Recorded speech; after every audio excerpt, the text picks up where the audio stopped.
उनके कैंसर चलते उनकी मौत हुई क्योंकि कोविड उनके नहीं है। अंदर ब्लड बहुत इन्फेक्शन हो चुका था, उनका कैंसर बहुत ज़्यादा बढ़ गया था क्योंकि उसके रिलेटेड कुछ इनका इलाज नहीं हो पाया, तो कैंसर बहुत ज़्यादा बढ़ गया, उसकी वजह से इनकी मौत हो गई। हाँ। अभी नमस्कार आदाब, आप देख रहे हैं साबिर शेख के साथ ऑन रिकॉर्ड मीरा भाईंदर।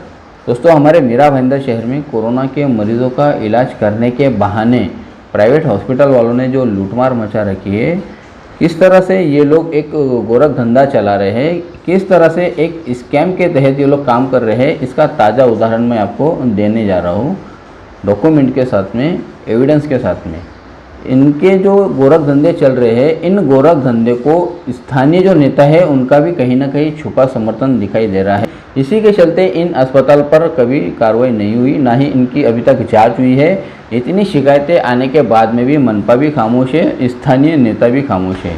इस खबर के माध्यम से मैं सवाल करना चाहूँगा मीरा रोड के वोकआउट हॉस्पिटल से कि वो मेरे सवालों के जवाब दे। मेरे यही सवालों के जवाब महानगर पालिका से भी मैंने मांगा था, उन्होंने दी, वो मैं इस वक्त आपको दिखाऊंगा। लेकिन पहले मैं आपको वो किस्सा बता दूँ, वो मामला बता दूँ कि कौन से मामले को लेकर मैं सवाल करना जाऊंगा। पहले आप वो कहानी को समझिए। मैं बात कर रहा हूँ मीरा रोड के वोकआउट हॉस्पिटल की, जहाँ पर 22 तारीख को मोहम्मद शरीफ फतेह नाम के एक 45 वर्षीय आदमी को कैंसर के चलते एडमिट किया जाता है। 23 तारीख को उनका स्वैब सैंपल लिया जाता है और 24 तारीख को जब उनकी रिपोर्ट आती है, उस रिपोर्ट में बताया जाता है कि इन्हें कोरोना है, इनको पहले कोरोना का इलाज करना पड़ेगा और कोरोना का इलाज के बाद में ही कैंसर का इलाज किया जाएगा। घर वाले बड़ी तकलीफ़ में हैं, कहीं से इधर उधर से वो पैसों का अरेंजमेंट करते हैं। 22 तारीख से लेकर 30 तारीख तक का मोहम्मद शरीफ फतेह का कोरोना का इलाज चलता है। उन्हें आईसीयू में एडमिट किया जाता है, वेंटिलेटर भी वहाँ पर उन्हें लगाया जाता है, ऐसा बताया गया है। 30 तारीख को जब उनका दोबारा टेस्ट किया जाता है कि इन्हें कोरोना है या नहीं है, तब उसकी रिपोर्ट आती है अगले 1 तारीख को। उसमें बताया जाता है कि ये इनमें कोरोना के सिम्टम्स नहीं है, इन्हें कोरोना नहीं है, नॉट डिटेक्टेड, इस तरह से रिपोर्ट में बताया जाता है, यानी कि ये कोरोना फ्री हो चुके हैं। दोस्तों, इसी मामले के चलते मैंने मनपा के जो उप आयुक्त है संजय वाघमारे, उनसे जानकारी हासिल करने की कोशिश की, उनसे सवाल किए, तो उनसे जो मेरी बातचीत हुई वो मैं आपको इस वक्त दिखाऊँ। सर, एक मामला ऐसा है कि 22 तारीख को वोकआउट हॉस्पिटल में एक पेशेंट को एडमिट किया जाता है कैंसर के चलते। 23 को उनका स्वैब सैंपल लेने के बाद में उनका जो कोविड का टेस्ट आता है वो पॉजिटिव आता है, और पॉजिटिव आने के बाद में करीब 8 दिन तक उनका ट्रीटमेंट होता है कोविड का। और 28 तारीख को जब उनका दोबारा स्वैब सैंपल लिया जाता है तो वो नेगेटिव रिपोर्ट आ जाती है। नेगेटिव रिपोर्ट आने के 3 दिन के बाद में उस पेशेंट की मौत हो जाती है, और मौत पे जो कारण दिया जाता है महानगर पालिका के तरफ से, उसमें बताया जाता है कि कोविड के चलते इनकी मौत हुई है। नेगेटिव रिपोर्ट आने के बाद में क्या कोरोना रहता है पेशेंट में, और ये जो मौत हुई है, इस मौत का कारण क्या बताया गया है?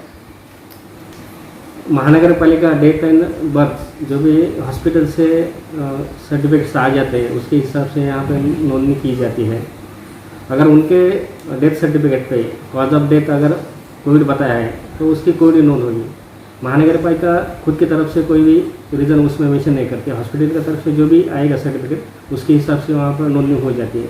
अगर आपकी जो कंप्लेन है उसमें हम इंक्वायरी कर सकते हैं वो सच्चाई उसमें कोविड पॉजिटिव था या नहीं। ये भी एक बात समझ में आ रही है कि जब 28 तारीख को कोविड का रिपोर्ट नेगेटिव आ चुका है, तो क्या ये माना जाए कि वो पेशेंट कोरोना मुक्त हो गया था, या उसमें और भी कोई सिम्टम्स बाकी रहते?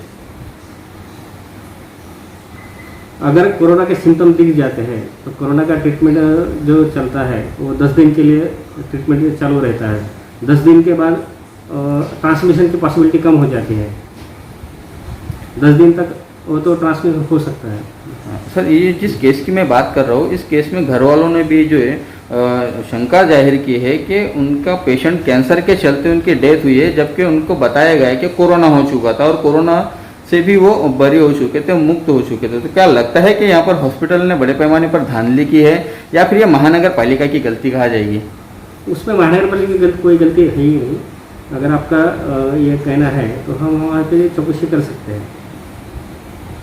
दोस्तों, ये थे मीरा भाईंदर महानगर के हेल्थ डिपार्टमेंट के उपायुक्त संभाजी वाघमारे, जिनके अंडरटेकिंग में ही ये सर्टिफिकेट दिया गया। इन्होंने जो जवाब दिया कि वो इसकी जांच कर सकते हैं, यानी उन्हें जांच करना नहीं है, उन्हें कोई इंटरेस्ट नहीं है कि वो इस मामले को गंभीरता से लें। सवाल मैं करना चाहूँगा मीरा रोड के वोकआउट हॉस्पिटल से कि मोहम्मद शरीफ फ़तेह की मौत किस कारण हुई है। अगर आपका कहना है कि कोरोना के कारण मौत हुई है, तो क्या आपने कोरोना का इलाज सही से नहीं किया?